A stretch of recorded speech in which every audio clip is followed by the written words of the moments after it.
Welcome back, friends. Now we'll start next unit, that is structured query language SQL. Most of this part of third unit, which we have already started to implement, still will see the basic information regarding SQL.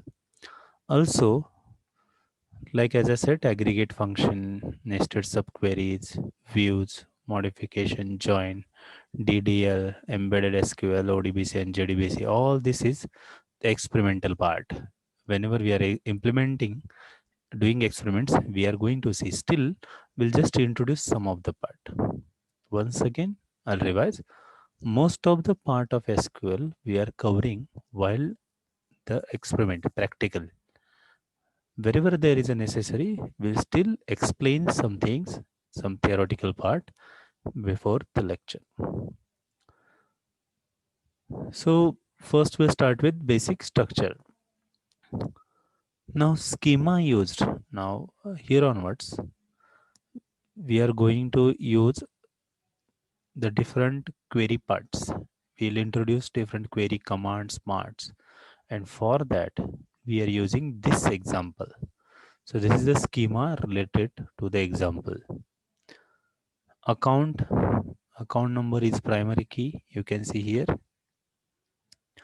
and in account there is branch name and balance attribute. Depositor, customer name, account number. In customer, customer name, customer street, customer city. Borrower, loan, loan number, branch name, amount. Borrower will have customer name and loan number. You can say borrower is a relationship set present between the customer and loan, and which includes the primary key of customer, customer name, and primary key of loan account, that is loan number. Even depositor also you can see is a relationship set present between the account and customer, which again includes the primary keys of both the relations account, account number, customer, customer name. And there is a branch, which includes branch name, branch city, asset as a attribute values. So this is the example we are using, and this is represented as a schema. The basic structure of query SQL. SQL is based on set and relational operations with certain modifications and enhancement. Typical SQL query has the form select A1, A2, AN. So we can say A1, A2, AN are the attribute values. You can write in select clause from R1, R2 up to RM. R1, R2, RM represent relations, and where clause includes P.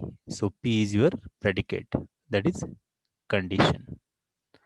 So select attributes from relations where peak, that is condition. So this is the typical SQL query form. This query, which is written in select from and where clause, is equivalent to the relational algebra expression, and that is project. So the form is converted in like this: project A1, A2, AN in bracket sigma P R1, R2, RM bracket complete. So this is the result of an SQL query in a relation. Select clause. Select clause list the attributes desired in the result of a query. As we have just seen, corresponds to the projection operation of relational algebra.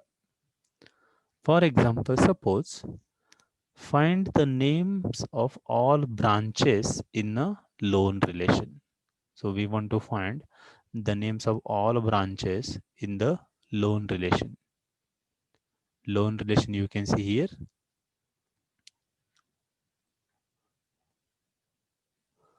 So loan relation will have branch name, amount, and loan number. right?